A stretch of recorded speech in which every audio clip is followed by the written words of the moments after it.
This is a Squiz podcast. We're your shortcut to being informed. Squiz Kids! It's your daily news fix. Fun, free, fresh.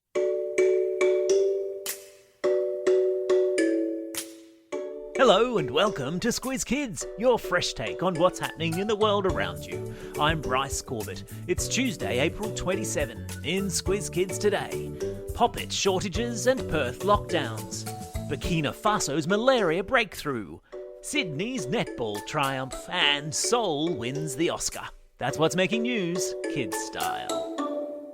The Lowdown. Well, hello there, Perth, and welcome back out of lockdown. Excellent to see you again, and we trust the snap lockdown over the weekend wasn't too hard going. The Western Australian capital city was plunged into a 3-day lockdown on Friday after it emerged the coronavirus had snuck its way out of a quarantine hotel aboard a returned traveller. But the WA Premier Mark McGowan was satisfied enough with testing rates over the weekend and yesterday's 0 cases of community spread that he called off the lockdown from midnight last night. It's nice to have you back with us, Perth. If you did happen to be in lockdown, maybe you passed the time playing with your poppet. That's assuming, of course, you've managed to get your hands on one. There's a nationwide shortage of the toys, which, despite its simplicity, has become the most in-demand toy in Australia, thanks, in no small part, to the gazillion TikTok videos dedicated to poppets. A toy shop owner in Sydney yesterday reported selling almost 100 poppets in the space of only 10 minutes. And apologies to all you parents and teachers out there going slowly mad to the sound of relentless popping. Not since fidget spinners has a toy so comprehensively swept playgrounds around the country. Be patient, this too shall pass.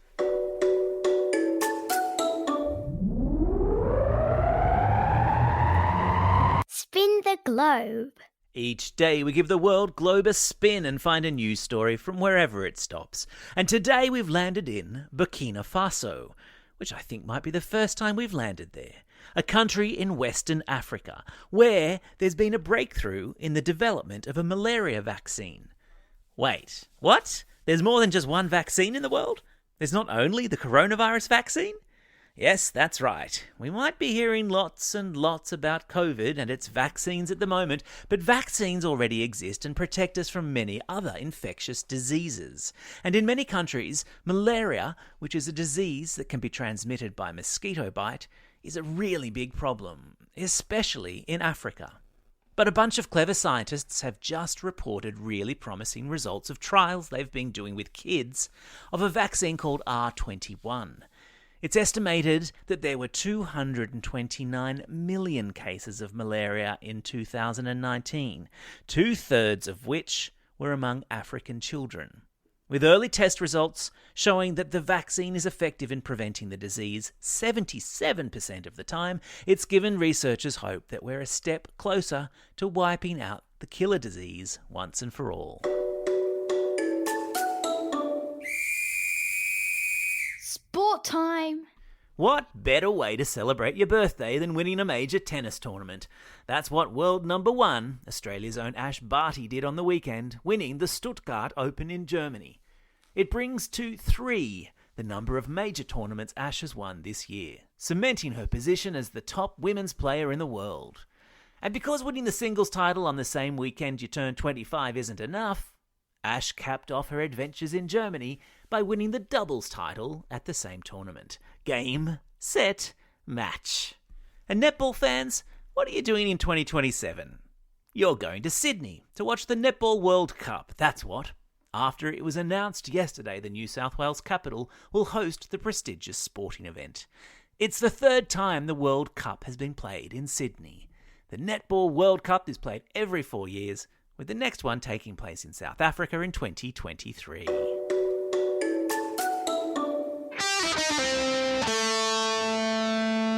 Pop Culture Corner. And the winner is the Pixar film Soul, which yesterday beat Shaun the Sheep and a bunch of other excellent kids' movies to the Oscar for Best Animated Film of 2020.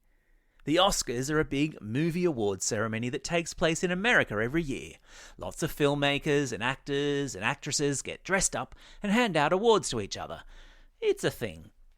The winning animated movie Soul, about the afterlife, beat Shaun the Sheep's Farmageddon, a movie called Wolfwalkers, a film called Over the Moon, and another Pixar film called Onward to claim the trophy. It's the first time the main character in a Pixar film has been black.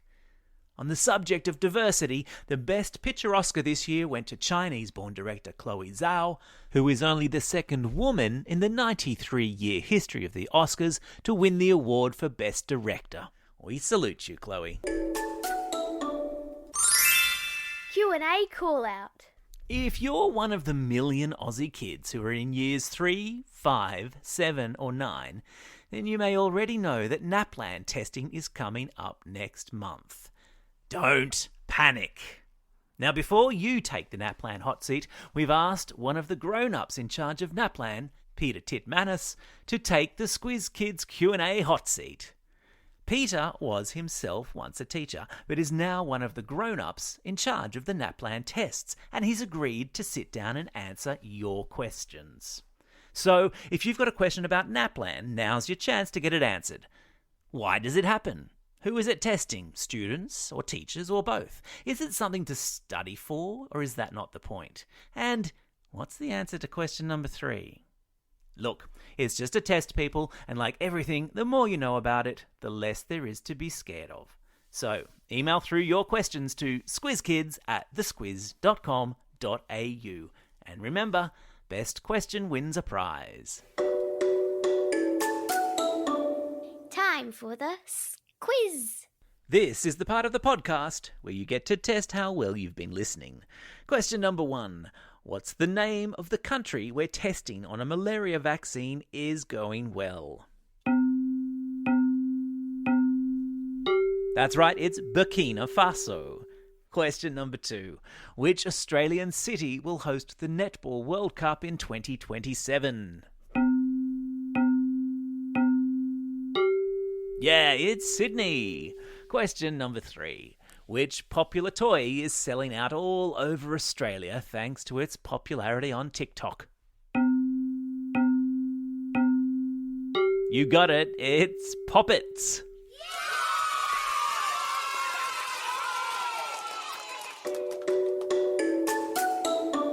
Shout-outs. It's April 27, birthday of Aussie tennis ace Nick Kyrgios and American music sensation Lizzo. Do your hair toss and check your nails, people. It's also a special day for these Squiz Kids celebrating a birthday today.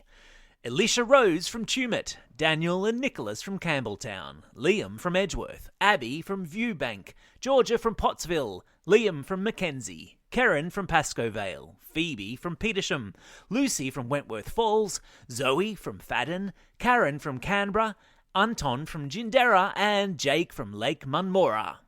And today's belated birthday shout-outs go to Abida from Brisbane, Eli from Carryong, Anastasia and Elena from Sheoak Grove, Henry from Stafford Heights, Ada from Strathpine, James from St Ives, Aston from Pascoe Vale South, Reuben from Kempsey, Isabella from Mackenzie, Meadow from Mernda, Lachlan from Exeter, Aston from Mackay, and Francesca, who's listening all the way over there in New Plymouth in New Zealand. And not forgetting, of course, today's classroom shout-outs. To all the kids at St Peter's All Saints College in Maitland, Classes 3B and 3WD at St John's the Baptist School, Class 4, 5BG at Woodhill State School, and Class 6W at St Bernardine's. And a special shout-out to Mrs Papandrea from Oran Park Public School, who celebrated a birthday last week. Don't forget, if you've got a birthday coming up and you want a shout-out, or if you're after a classroom shout-out, drop us a line at squizkids@thesquiz.com.au. Well, that's all we have time for today. Thanks for listening to Squiz Kids. We'll be back again tomorrow. In the meantime, get out there and have a most excellent day. Over and out. Squiz Kids is proudly supported by the Judith Neilson Institute for Journalism and Ideas.